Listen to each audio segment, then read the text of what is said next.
Hey guys, Luna here, and welcome back to Acacia's Fallout. And we're actually going to go into the extras right now, and go into the banner, because everyone has a bit of extra banner that they can do with everybody. So let's do all of Anne's first. I've noticed you staring out the window sometimes. You should... Oh. What were... This is my viewer. Don't you... That... There's nothing... There's all walking among... No. I wonder what... Oh, this is... So it just shows off the interactions that we've had before. You once called... And? But... Okay, you... so... Oh, I... But you... Okay, well, so... she's just... Okay, so it just shows that there's different interactions to have with everyone. Interesting. Okay. Wonder if... Is this the same one as the other one? I've... Oh you yeah, so should... this is... Okay, so this is... This is... You... Don't you... That one... There's... Walking amongst... No. I wonder what... Okay, never mind. So it just seems like this is just interactions that happen in the story between two places. Okay, so we'll just continue on to our chapter 2 then.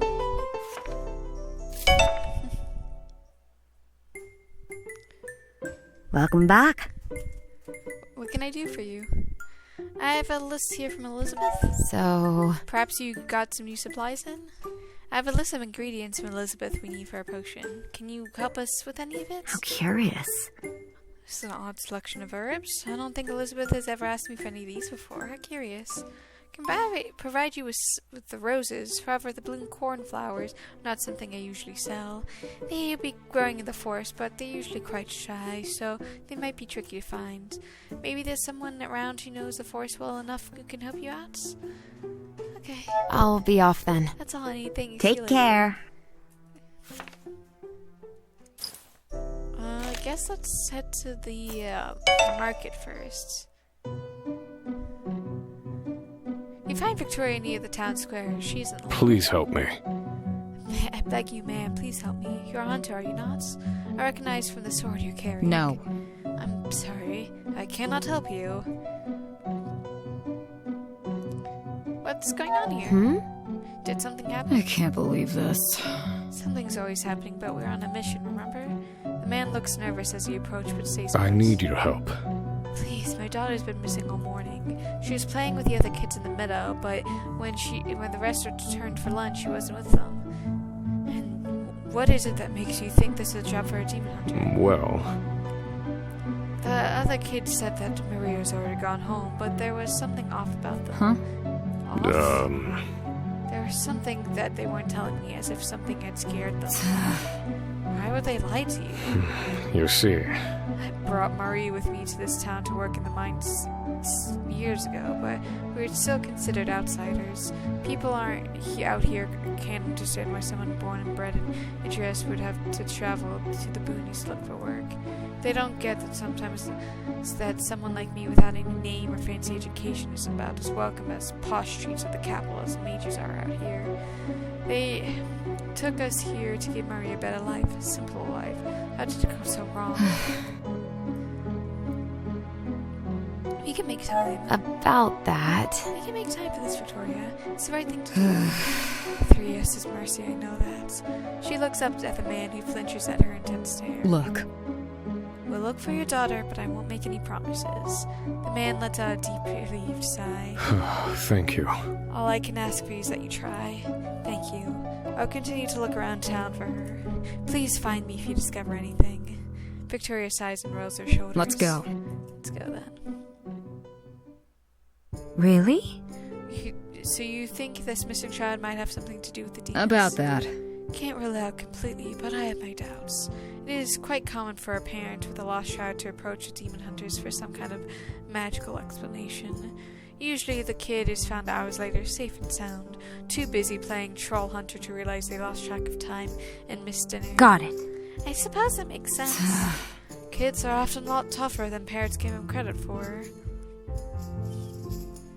Let's just hope it's just that. Well, It's just a bad case of losing track of time. If we're lucky, maybe we should let us join for a round of Troll Hunter when we find him. Are you not too old I for this? wonder. Did you get lost playing in the woods as well, Victoria? I bet you were super cute, running around with a little toy sword chasing trolls. Of all the... I don't know, I was working diligently from a young age to master the skills I needed to join the Demon Hunters. That of course includes sword training among others. That all sounds like playing to me. I am not getting paid enough for this. You're dedicated. That sounds nice. It sounds like you're very dedicated even as a kid. That's very impressive. I see. Thank you. Though looking back now, there is nothing too impressive about it. Turns out training by yourself with no guidance isn't effective. I had to relearn everything from scratch as soon as I entered the guild. But it was my dream. Really? If you loved it so much, then why'd you leave? Oh, no, I'm sorry, Victoria. I didn't mean I said something bad now. Just not tonight. Please forget it. Let's talk about something else. About that. It's fine, Mime. I just think about it at the time you gave me some sort of explanation. I used to be a hunter in training. However, I never completed the final test to officially get initiated. That is why I possess the skills of a hunter, but I'm no longer a part of the guild. I instead work as a knight for the Empire. It's hard to imagine you failing anything. Really? Usually trainees continue their training until already. My case was not normal. I don't want to talk about this, just know that the hunters were in the right to throw me out. I wasn't worthy. After I left the hunters, I was struggling. I didn't know what to do, so I found myself drifting. That is when Arcadia approached me. She took me in, mentoring me, and I became a knight working under her instead. That's how I ended up here. That was kind of her. That sounds nice. Taking you in like that. Kind, huh? I'm not delusional. She saw the potential in having a knight with my skills working under her. I'm so grateful to her. She gave me another chance. I'm not going to waste it. She must be very precious to you. I see. After helping you out like that. About that. I am grateful and I respect her. She's a good leader and a commander, the kind I can only aspire to one day. She shakes her head. In any case, let's just drop the subject. Now come on, we wasted enough time on this discussion already. You continue to trek through the woods, finding no sign of the lost child. The meadow is blooming with spring flowers, leaves dance in the slight breeze to the hum of bumblebees. Your eyes curl across a sea of colors, and finally you spot a mess of curly red hair. Huh? Well done! There she is. You're right, Victoria. Careful. She's not alone. Who are you? Your dad sent us. Hi. Hi there, Marie. I'm Lunas, and this is my friend Victoria. Your dad sent us to come find you. He's been looking all over for you. He's quite worried. Well... But I can't go home just yet. My friend says I can't leave. Huh? Your friend? From behind the girl's hair, a small growing creature steps out. Whoa! A fairy. What's it doing out here? Nothing good, that's for sure. Careful, Marie. Step away from that thing. What are you doing? Don't hurt him. He's my friend. Fairies? Really? That's a fairy. I thought those were supposed to be extinct. About that. Seeing them these days is incredibly rare. They tend to avoid humans at all costs. This one must have gone lost or have been lured here by something. Your friends. What do you mean? You say he's your friends? Well... His name's Wispy and he's my best friend. He scared away the mean kids and played with me all day. But now he doesn't want me to leave. He says it's back in town. Mean kids? Tell me about... Are you talking about the other kids from town? You see... Dad said I should try and get along with everyone, but no one wants to play with me. They call me stupid city girl and pull my hair. One of the big boys said he wanted to cut my braid all over gone. And I got really scared, but then Wispy showed up and scared them all off. Of all the... The fairy must have been curious about how his kids playing and took a shine to this one. Was it bad? Fairies are obsessive creatures. If we don't destroy it, I'll never let the child go. You think so? Are you sure? It seems like he just wants to keep Marie safe from bullies. If you talk to him, you can convince him that she will be safe with her father. No. I don't think the fairy's willing to believe it. Maybe, but... Maybe maybe I can convince him? That's... So what do we do? So... Anyone got any bright ideas how we finish This is the plan. If you can create some kind of distraction with the alchemy, then I'll deal with the fairy. You will do no such thing, human. You all jump voice. Not truly a voice, more like a feeling vibrating through your beings that enters your minds. You will leave now. This child is mine, and I'm not letting her go. Wispy? Stop it, you're scaring me. Eunice? Wait, let me talk to it first? Maybe we can sort this out without anyone getting hurt. The only choice will affect Mimi's path going forward. Let Mime talk to the fairy. Okay. Mime, we're counting on you. Thank you. Really? Okay, I'll do it. Be careful. Just be careful. Hello. Okay, Mr. Whipsy, sir, tell me why you won't let the child return to her father, please? She's my child now. I'll be the one to protect her. She stays with me. But don't you think she'd be safer with her family? Human children are not made to survive the forest. She is safer here. The human village has been tainted. We all must flee or be swallowed by the nightmares. I see. So you're talking about the demons? I am human. Your kind has dug too deep and now reap what you sow. But this child does not have to suffer the swings of her father. I'll let mine continue. Hear me out. It's true, humans have done some really stupid things, really, but we're trying to fix it. Me and the humans together, we are working to put things right. You? Who are you? You carry the mark of the forest on you, yet you help the humans. Why? About that. Because I believe they're trying really hard to fix things, and I want them to succeed. You reek of human magic. To think a child of the king would stoop so low as to bind herself to a human. Huh? The king? What are you talking about? There's nothing left for me to say to a traitor. The fairy suddenly flies where her foot is drawn to the demonic sorrow. The fairy flies in behind, but Victoria quickly steps in front of her. She doesn't have the time to properly reach up her guard, so the fairy cuts into her hand with claw-like fingers, drawing blood. Blasted! Son of a... She throws the creature off, and with a swift swing of her enchanted sword cuts through it. It disappears with a cloud of sparkly smoke. There's a moment of silence, then Victoria sheathes her blade. Tell me. Mime, are you alright? Everything's just too much. I'm so sorry. Oh no, your hands! This isn't my fault. If I hadn't insisted on talking to him, It was a fine idea. Huh? What? Look. You managed to get the fairy away from the child long enough for me to dispose of him safely. You did good, Mime. Thank you. Victoria? I don't understand. Wispy, why did you... I want to go home. Victoria sighs and scratches her neck. So... I'll talk to her dad. He'll need an explanation for this. Maria will too when she comes down. Time to go. I'll see you at the shop later. That seems odd. Victoria, she thanked me. Feels kind of good to be useful to someone like this. Anyways, we should probably be going off as well, yes?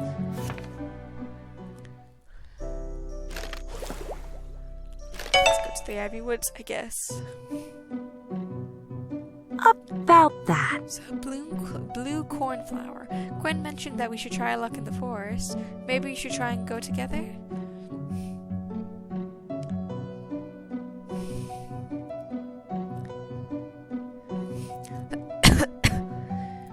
The forest, huh? Are you sure you're the only one we're only going because of the flowers? What? Of course we're going for the flowers. Why else would he? Okay, fine, you got me. You know how I told you Victoria found me in the Wilted Forest? Well, I don't remember how I got there at all. I had this feeling there was something important I'm forgetting, but I just can't quite pin it, you know? But I have a really strong pull to the forest, and I can't quite explain. I just thought since we need to look for flowers anyways, that I might do a little bit of digging myself, alright? Just remember the mission.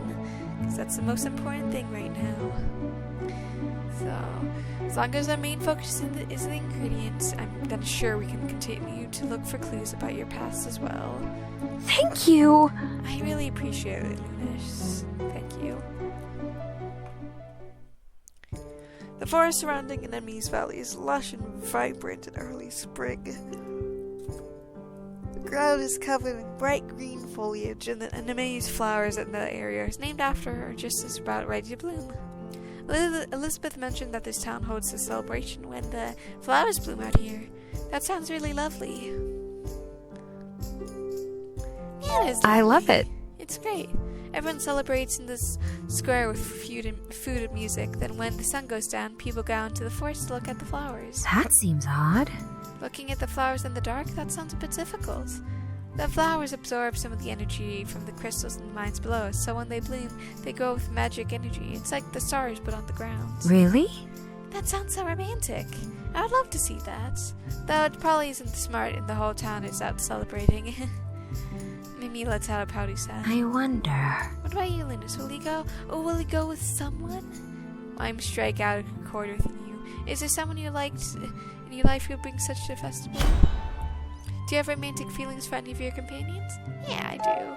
You find yourself smiling softly as the thought of that person enters your mind. You're smiling, Linus. So is there someone really you like? What? No, I'm not smiling. Oh no. What are you talking about? Oh, now you're blushing. It's fine, Linus. Your secret's safe with me. Oh. Mine rushes forward and crouches down near a tree where a blue flower is glowing in the shadows. Look here, isn't that the one we're looking for? That's so lucky. You have to agree. This particular flower is so incredibly rare that the two of you have been barely searching for an hour. It almost seems too convenient. There's a rustle of leaves and you whip around, spotting a shadowy antler slowly moving away from the clearing. A deer? Are you okay? Mime appears before you, arms full of flowers, but a slight concern in her eyes. You're looking a little pale all of a sudden. Is something wrong? The deer is gone, and the unease in your stomach settles. You shake your head. Nothing. Let's just get back. About that. Oh, it's nothing. Come on, we should head back to a thing. Okay. Right, let's do that. Bet the others are going to be real glad we found these so quickly. I didn't really find anything that could point me in the direction of my path, though. Honestly, this part of the forest doesn't trigger the same feeling of longing, the same way the dead forest does. I wonder why that is. Anyways, we should head back before Victoria gets suspicious. Let's take these to Elizabeth. The two of you return to the town with your bounty.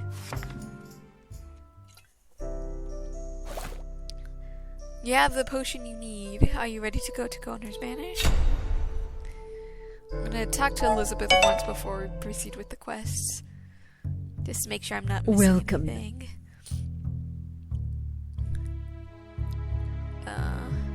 Some questions. Actually, I see. Okay, nothing with questions. I want to practice alchemy. Okay, so I got some more potions I can make, actually. Careful when you add that. Be careful when mixing volatile ingredients. The mixture will explode if a volatile ingredient comes into contact with another volatile or identical ingredients.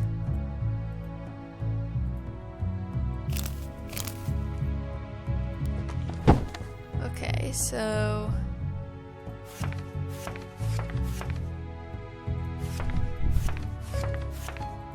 plenty of mystery ingredients. Interesting.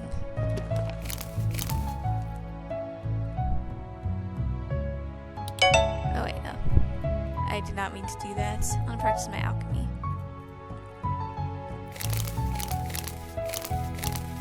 Okay, so I need a square inch. I just need to make that. Whoa, look at that!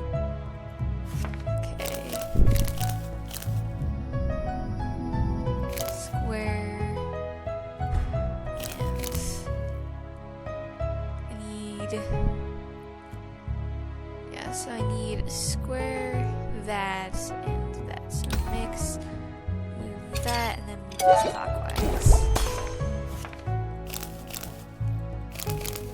Okay.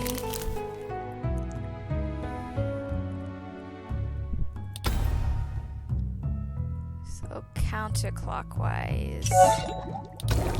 Another discovery! Okay, nothing with that. How about two of these? Or maybe. Okay. Ah, So that's a lot of potions. Well done. impressed. You improve your alchemy skills tremendously already. I have a solid teacher. I'm glad. Thanks for all of your help, Elizabeth. Appreciate the flattery, but don't sell yourself short, dear. Been working very hard for this. About that. With this level of progress, you'll be able to make that potion invisibility easy peasy. Though I'm still a bit confused about how you came with such a potion, Elizabeth. Turning invisible seems closer to my kind of alchemy magic than alchemy. I see. I didn't develop this recipe without a bit of help. Spirit mage I knew at the time introduced me to the subtle illusion magic spirits used to stay hidden. With his help, I was able to mimic the spell with alchemy.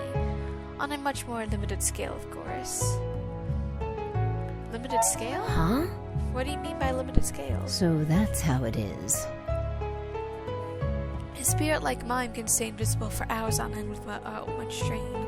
The potion is highly fragile. It has to be used almost as soon as it's done with brewing, and the effect only lasts for about an hour.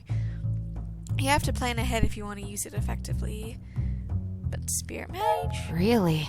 I don't think I heard about them before.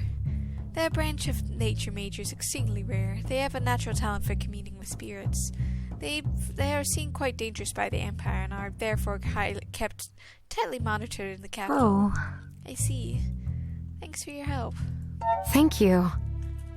I'm sure this potion of invisibility is going to great help for us in getting inside Gonir's mansion. I wonder. Don't underestimate that manliness. The potion might help you, but I doubt getting in will be the only challenge you're facing there.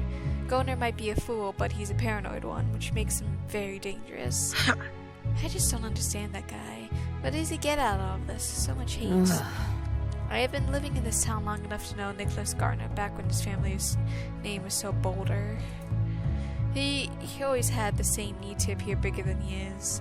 His father was the same, though that doesn't excuse it. When he suddenly became the richest man in town overnight, that seemed to trigger something inside him. He went from being simply unpleasant to being vengeful and paranoid. In the end, I think beneath his wealth, Gordon is just a very small and lonely man. Oh. I see.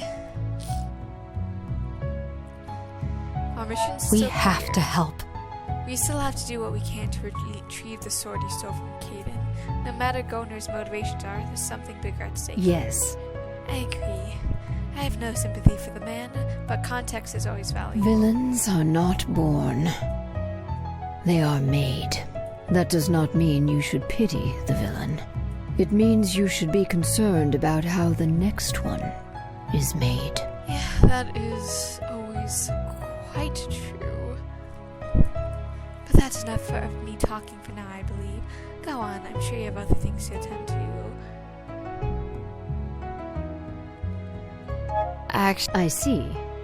Okay, no question. Yeah, so I want to... Mixtures will explode if a volatile agreement come in contact with another volatile or identical agreement. Okay.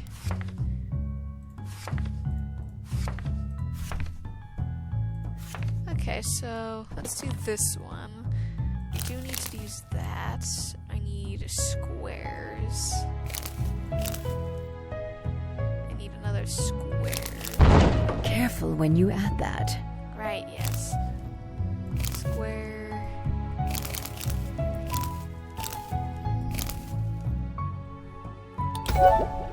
Mix this one counterclockwise, please. I'm proud of you, dear.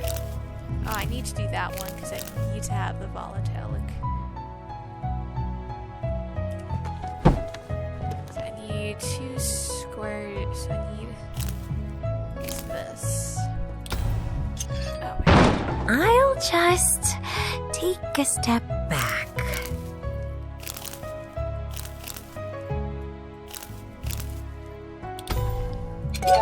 Great. How did it go? So there's that one. So I need volatilic. Oh. Careful! Does this no, that doesn't happen. So if I put this here, I can put that there. So I can mix counterclockwise. Well done. Let's see what next. Sleeping drops I need. F.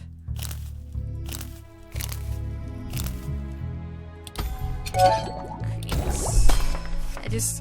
Part of me is just like, gotta just make sure I get all of these done. Okay, that looks like all of them. Okay. Okay, I'm ready to brew the potion. I did it! I have all the ingredients for the potion of Well invisibility. done. You can make the potion now, but remember, it has to be used right after it's made. I assure you and the others are ready. Any other preparations you need to complete? I'm ready. I'll do it. I see. Let's brew this potion then. Okay, so I need that. So I need. This doesn't look like it has any things. Who's that one? That is what we need.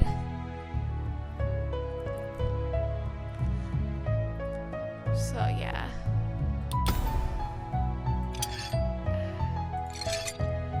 Cancel. Okay, I want to put this here, put this here. Just need. So I need this to go like that, and then like that.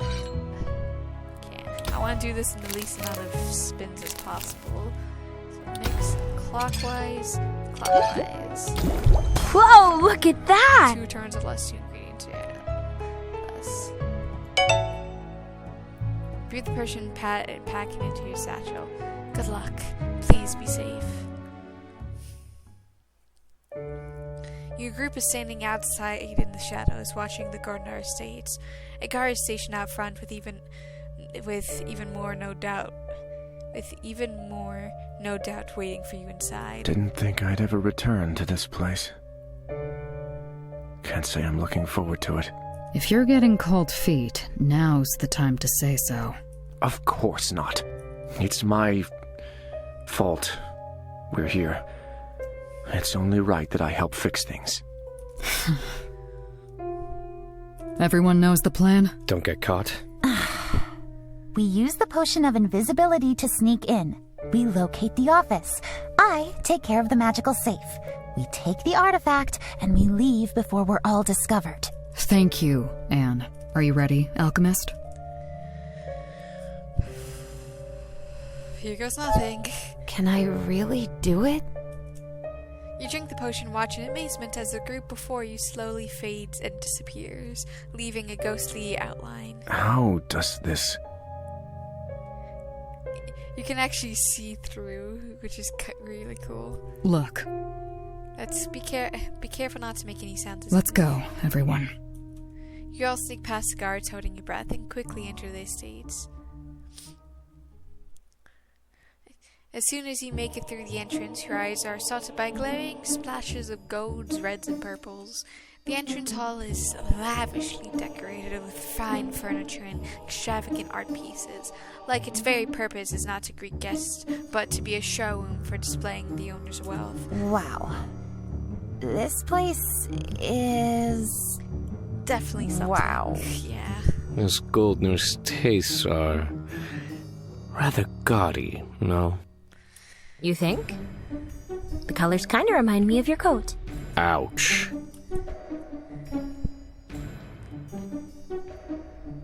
Moving on. We've gotta go. Let's save that discussion for later. We have places to be. Right. We don't have much time. Caden, take us to the office. Right this way. Caden leads you through the gaudy hallways, over expensive carpets, and past precious paintings. You move past more guards patrolling hallways, but cloak of invisibility keeps you safe and out of sight. You make it to a finely carved oak door, and behind it you find a dark office. Caden hesitates before entering, his bright eyes looking around the empty space.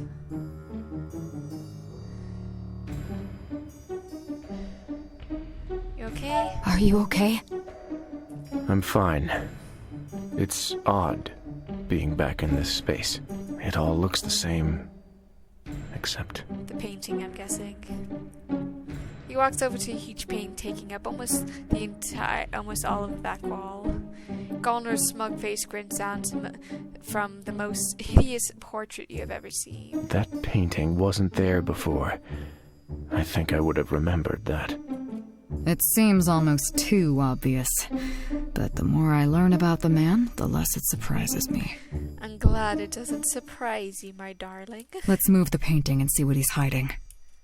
Victoria and Caden step on either side of the painting and lift and easily moving it aside. And you are not surprised to find a safe in behind. Anne, is it... Oh, it's magic, all right. A key combination. This is troublesome. He actually went and bought something that's fairly high quality. It's not going to be easy to open. You can't tinker it free somehow? Not without setting off the alarm. We could just take the entire safe. You know? We're supposed to leave no traces, remember? Then, we've got to find the code for this lock. Good grief. What to do now? I'm gonna investigate the desk. You walk over to the desk. It's a large oak piece, well kept or unused. There are a few stacks of papers and letters piled in the center. No picture of personal items have been set out for decoration, but you do notice a golden peacock figurine carrying a fist-sized crystal orb. You rummage through the papers and letters strewn around, pausing when your hand touches a letter that's sealed with the same emblem as the one on Anne's uniform.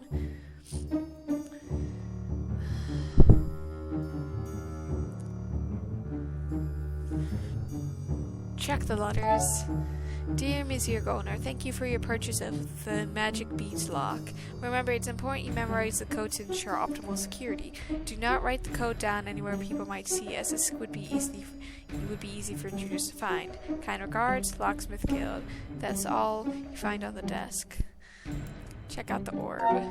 There's a faint white mist swirling calmly within the orb, and you don't need to be a mage to figure out that it's of magical origin. It's actually very much like Victoria's Orb of Communication, but how did Golner actually acquire one of those? Leave the desk. What to do now? So I investigate the desk, let's investigate the painting. Take a closer look at the painting that's hiding the safe. Something's carved in the frame. A weird pattern that looks similar to the lock. Is that a code? I wonder. I think it might be a clue. Let me take a look. Anne takes a note from your hand. Well, Fascinating. it's a cipher. Looks like if it fits the lock, but it's only the first half. I wonder if you put the second part down somewhere else. There's a similar painting in the foyer. About that. Maybe he wrote it down now.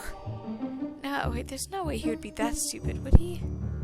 There's only one way to find out. We don't have a lot of time left, so we should split up to cover more ground. I'll go and investigate the painting. Kellyan? Come with you. You shouldn't be going alone. We'll see if you can keep up. I'll stay here with the safe. Perhaps there's something to be learned from it. I'll stay by your side and make sure you don't go get surprised by Trail and Guard. As long as you let me work in peace. Eunice? I'll stay in the office. I'll do it. I'll stay here, and if I can find any more clues. Me too. You don't need us slowing you guys down. Time to go. Okay, let's go. Victoria and Caden step out the door, leaving the rest of you in silence. Anne immediately goes back to tinkering with the safe, and Michael wanders off to browse the bookshelf. So, Anne, is it common for tinker mages to produce magical safes for characters like this?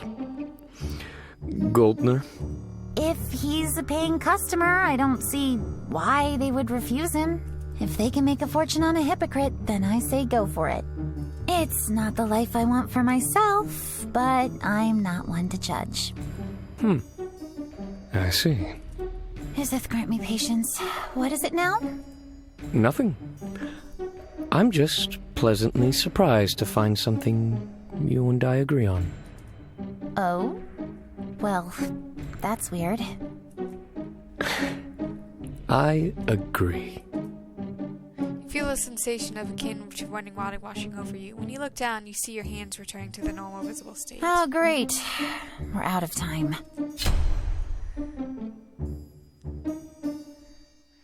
Maybe we should look around. So... Maybe we should try and look around some more now that we're here. Snooping around through the old goat's things, I approve. Go ahead with that, I'll be here. That's part of the reason why I stay in the office instead of going along. I want to try and search the office, but don't immediately. But I don't find anything of interest. You end up back at the bookshelf, reading through titles without actually touching anything, afraid to disturb the dust. I think I've heard the mention this corner fellow is more of this new money type, but I'm afraid this place is older than him by the looks of things. Who lived here before him, I wonder? Good question. I wonder. Elizabeth might know since she's lived here longer, but I've only known the place to be Goldner's. How curious. So you're not native to the valley after all. That leaves both of us guessing the secrets that this place might hold. Your eyes pause at a row of books, and you tilt your head curiously. There seems to be something etched in the wood.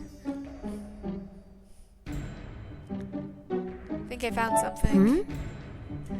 You reach out and push the books aside to get a better look. The symbol is unfamiliar to you. Let's see. Let's take a look, shall we?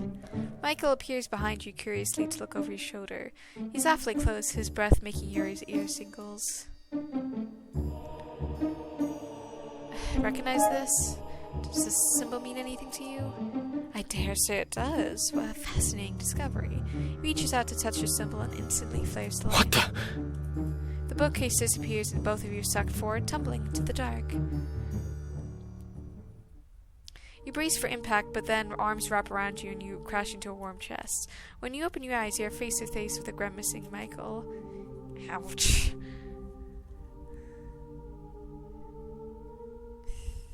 Are you okay? Oh no. I'm so sorry, are you okay? The mage lets out a cough, smiling wryly. You know, Victoria makes all these dashing hero moments look so easy. I'm starting to think I might not be built for it, though. You get off him and help him back to his feet. You stumble into a long stone hallway.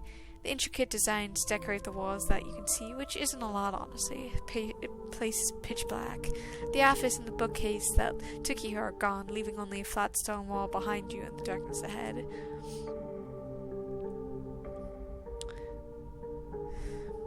Just had to touch You it. see... This is what happens when you touch magic, glowing stuff without knowing what it does. You should know that, really. Can't expect me to resist such an intriguing puzzle. It's not like I tripped some dangerous trap with flames and spikes that allowed you to be cross with me. It seems like this tunnel may lead down below the mansion. I can imagine that quite a few secrets await us down here. He walks forward, throwing his hand to cast a spell, and purple lights light up like lanterns, illuminating the space. He looks around for several moments and completely engrossed by the intricate designs and symbols carved in the stones. This might really be it. Do you know something? You... Is there someplace about this place you aren't telling me? Whatever gave you that idea? We can talk about some other time. We have to return to our friends, yes? He reluctantly turns from the hallway and back to the stone wall he fell through. We obviously fell through some kind of illusion into this place. If there's a way to get through on that side, there must be a way to return from this side, too. It seemed to react to you. I wonder... It seemed to react to you earlier. Perhaps it'll work the same way on this side. Interesting. A thorough deduction. Why don't you stick close to me and we'll find out? Michael touches the symbol with a flash and the door opens again and you pull through.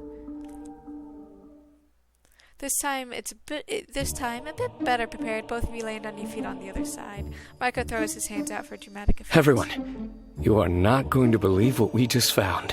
What's going on here? The sight that greets you is not what you're expecting. Goldner's gonna be here, isn't he? Kate and Victoria Bath, both looking panicked and out of breath like they ran back here. Anne is particularly hiding under the desk and Mime is off in the corner pretending to be a plant. Somewhere down the hall you hear shouting. I don't even... I'm not gonna ask. Let's just get this safe open and get out of here before things become difficult. So, Got the code? How curious. Here. He really did just put down he really just put it down on the other painting. Such an odd man. His arrogance is to our advantage. Linus, if you please. Okay, so we need God, okay, give me a second. I'm gonna figure okay, so we need the weird T thing at bottom right. We need the cross thing 8 there. That's 3. Okay, need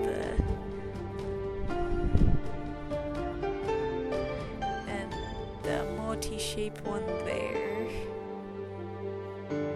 Then for the top one, we need 7, which is that one. Just writing this down so it's a little bit easier for me to visualize this, because it's just easy that way. 2 is box.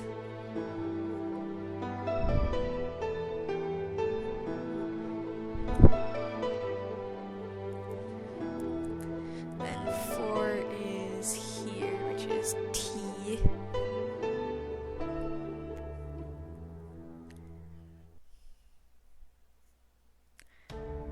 And then 5 is TB.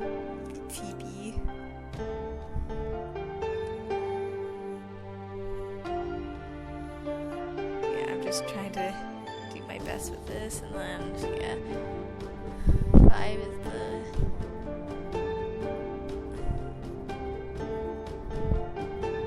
Thankfully, this is not timed, because that'd be so much more panicked on my part. Bottom is F.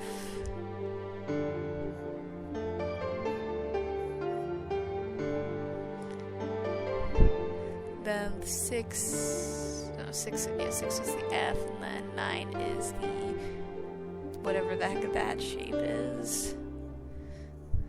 Okay, now I kind of have a guide to follow, which is good. So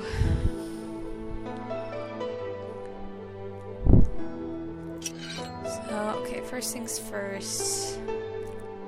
So let's get the box up top, and then we got box and we got that. So I need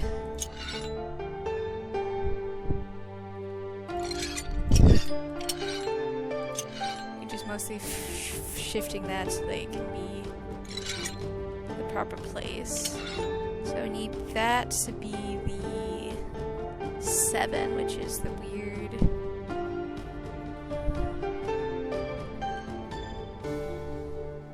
Actually, this is right.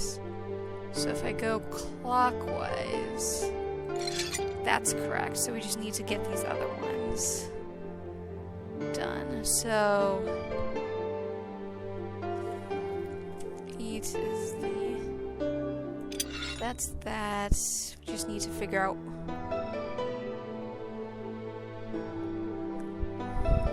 So we need 1 to be counterclockwise. So we got 8 and that correctly. Then 3 we need to be. Okay, so this one and this one are right. So we just need to get this one in the correct position, which is there you go, perfect. The inside of the sword is broken in half, made from bone. Kane reaches out with shaking hands and picks up the pieces. It's broken. This is bad. Oh no. How can I fix the seal now? This artifact would be no use in its current state, I'm afraid. I don't understand. How could this happen? The dragon swords are the most powerful artifacts my people have constructed. The simple banishing seal should not be able to shatter one like this. Let me take a look. That's because this is no normal banishing seal. Anna's holding up what appears to be a map that was also locked away in the safe. Map of the mines. What? Please explain, Anne. Fascinating. Look at the way the ore is constructed. This is way too perfect to be an organic occurrence. You say that the people use places with natural ore for this kind of seals. Well... Right. So... Well, what happens if it's the other way around? What if someone created the entire network of ore in the region and shaped it into its current structure? By the 7. Actually... If my theory is correct, in this town, the entire valley is resting upon a giant alchemy... a locket.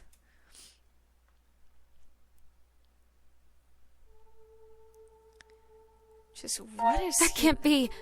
Just what kind of demons are sealed away behind such a thing?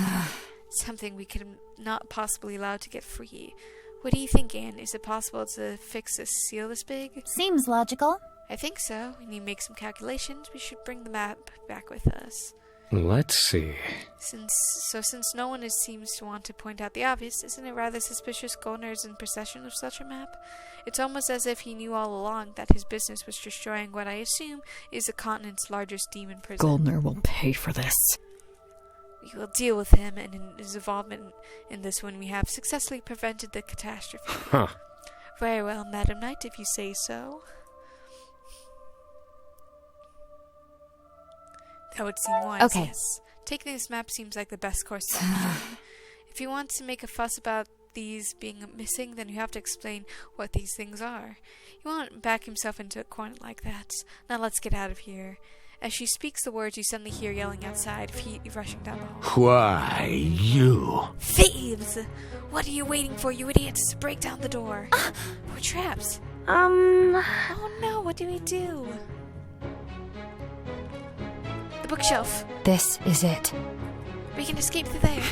I was just thinking the same thing. Let's get out of here, yes? Michael walks back over to the wall, holding up his hands as something begins to glow, a sigil of some sort. That seems... odd. What's that? I think I've seen that symbol before. Look. It's an illusion. Holding quite the little secret. Michael touches the symbol, and the entire wall gives way, opening up to reveal the stone staircase leading down. Oh! What in the world? This is... Why would something like that be here? Someone crashes into the door and the hinges creak ominously. Less talking, more running. Let's discuss this when we're not about to be found out, okay? Fine. I agree. Let's take this and go. There's a flash of light and you all dragged forward into the bookcase. And you all stumble down into a dark, dusty hallway, the secret door swinging shut behind you. I don't understand. What is this place? Fascinating. Seems like an escape tunnel. They are quite common in noble houses as a safety measure against a peasant revolt.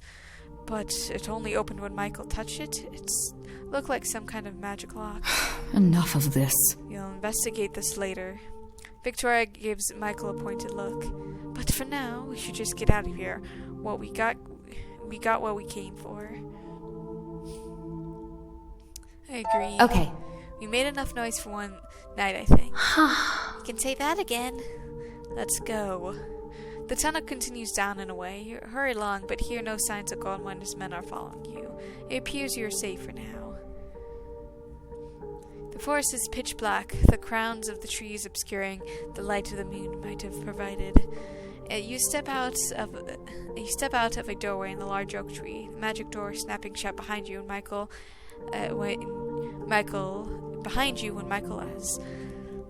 as the last one steps through. That's a relief. Finally, no more tunnels. Mime hugs the nearest tree in relief, but the rest of your group is less ecstatic. Caden in particular is staring at the broken remnants of his sword and fairway look in his eyes. I'm sorry. I've led you on a fruitless chase. You couldn't have predicted... And for what? And you couldn't have predicted your sword would have been broken. Actually... Why do you say that?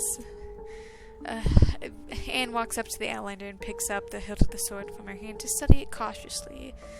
I'm curious to see where you're going with this. We did learn more about what we're dealing with. I suppose it's true. You might be able to salvage something from this situation yet. How curious. That's uncharacteristically optimistic of you, Anne. I'm glad you think so. Are you sure you're just not saying this so you can tinker away at Caden's broken sword? I can't believe this. It's merely a professional curiosity and nothing else. Good grief. We're safe, that's all that matters. Might not have gotten exactly the outcome we wanted, but we got out unscathed. That's all that matters. Linus is right. Even if it wasn't exactly a smooth heist, we just broke into a mansion together. I say we did pretty awesome, all things considered. You return home. Chapter 3, Secret of Blood. So, I called you all here to talk about what I've discovered. With that, we're going to save this here. And I hope you guys have a good day, night, week, month of your lives, and may the stars forever guide your path, forever it might lead you into the future. Goodbye, everybody.